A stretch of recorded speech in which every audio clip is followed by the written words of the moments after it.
Hello guys, in today's video I will be showing you how to fix Instagram account glitch problem. So the answer is easy, just go to the settings and then scroll down to the apps section and then go to the search and search Instagram and then go to the storage and here you would find this clear cache option, click on it.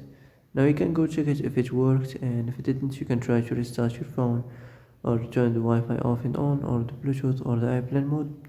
Also, you can try to clear data, but be careful. If you clear data, all this application's data will be deleted. This includes all files, the settings, the accounts, databases, etc. So be careful if you want to clear your data. And that's it for today's video. I hope this is the answer you've been looking for. If you like this video, don't forget to like and subscribe, and see you in the next video. Thanks for watching.